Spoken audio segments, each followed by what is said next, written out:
So welcome back to Painting with KQ. We're working on Shipwreck Island and we've been putting in some trees. I started to highlight them, then I put in our next little step here and I tried to get a little bit of depth here. So if you notice, I put this section in here with the fog just to give it some depth. Yes, this is water and it disappears, kind of makes you wonder where's that going. I like those little mysteries in there. I put some dead trees in here. Why? Because when I'm doing a painting, I look for the feel. What are we trying to get across here? We're gonna have a wrecked ship here. I stuck in a little bit of a beach here and just kind of blotted in some color and some activity there. And what I'm working on today is getting these trees with some highlight, but I want to keep a little more variety. This section over here I think is going to be in the shadow, so I'll have to address that later. As we come over here, we might have to put some shadows over here for this. This piece of rock, I like the way it's looking. I don't want this standing out too much because we're going to put some rocks in here, in case you're wondering, right here, because it's a rocky kind of a scene. I want this kind of cold, looking like it's a dangerous kind of place to a ship. Anyway, friendly for us, but dangerous to the ship. So I've got my little highlight paints here, so I can work on some of these trees. And what I'm looking for is a little variety. I don't want the same on all these trees. I want to put a little bit of variance in the colors. And on some of the trees that are not actually even getting a highlight, I just want to make sure I'm getting some color into them.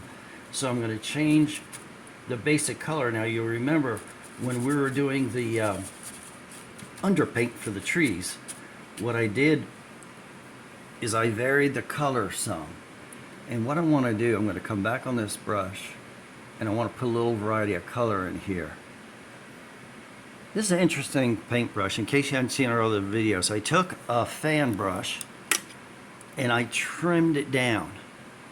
Took a regular fan brush like this and I trimmed it down till I only had these few bits of it left. And what I'm doing with this now, I put a little yellow in here into the regular sap green type color. And I'm putting a little variety into the trees.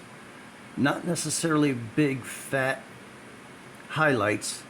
I'm working around that and I'm looking for areas where I want a little more variance in color. I don't want this standing out too much because it is in the distance, as you can see, and we want to have sharp details here. So in contrasting, one of the things I'm doing is looking for kind of foggy, demure colors and then putting a sharper line in here. As I said before, we can probably stand to strengthen these clouds. I like the disbursement of them, the way they're kind of transparent. But what we will be able to do once we have our focal point in is make an adjustment to all those items. I kind of left this kind of dark and mysterious. I don't want it all just like there's nothing there, but you can see where I took some gray and some white and I kind of made this like make you think, hey, what's going on there? Because I want it kind of like a mysterious island. So anyway, back to our mystery island here. And I'm just putting in some more color. Now, in your painting, you might choose not to, and of course, totally up to you. And I don't want to overdo this because I want to keep my dark colors, and that's so important. Especially in here, I made sure I kept dark in there. And when you're highlighting, it could be a lot of fun, but then all of a sudden you look at it and say, oh, I lost all my darks. I want to break some of this up because it looks like a straight line of the same colors. So what I'm doing, I'm taking some pretty much sap green. I've got it with yellow here, and in this stack, I'm going to darken it just a little bit. And why am I doing that? Good question. I want a little variety in these trees. They're looking a little too standardized for me. So if you have a highlight that you're thinking is not balanced, it is very easy with acrylics to darken it down. Normally when I'm starting a piece, with acrylics, I tend to jump out there and get a little bolder because it's so easy to tame it down and quiet it down. To me, it's a lot more difficult to take a dark background and then suddenly lighten it all up. It's easier for me, and I mean, you do what works for you, but it's easier for me to start out a little brighter and then come back and calm it down. So that's exactly what I'm doing right here, and looking for some variety in my trees. A little darkness in there will not hurt us at all. See how that works? We have the brightness, you have some darkness. The dead trees, the reason I put those in there, simply for variety. I just wanted a little variety because I looked at it and I said, same. I don't like having the same items. So every once in a while I'll do something like that. This I did brighten up. I put some more highlights in here.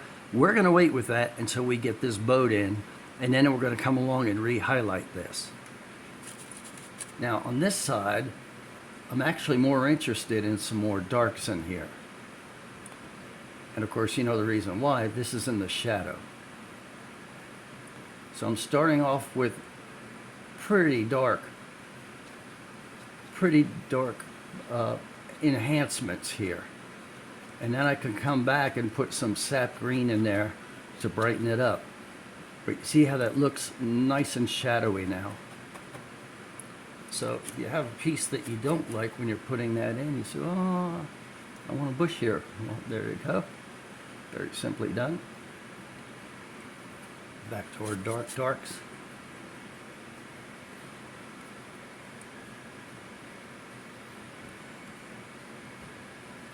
And I'm not looking for definition right now, as you can tell. And that's how you get the higher contrasts in your foreground. So we started way from back here. You barely see that. It's a little stronger. Then we came in with more color, a little more detail. Then this hard contrast against the growth here. Hard stone. And again, I was looking for that cold feel. Like this is not a place a ship would like to go or get stuck at. You're wondering if I was coming back today, I wouldn't leave you shipwrecked on this island. Darkening this up a little bit. You see how that starts to come together and look dark in foreboding. That's exactly what I want. Then this color is going to jump, and we're going to put turquoise water on here. So I'm about out of time. I hope this helped you and gives you an idea on how to get these contrasts in here. And we appreciate you being here. As always, I hope you have an incredible day. Don't forget to hit like and subscribe, and they'll let you know when we get our next video out. Have an incredible day.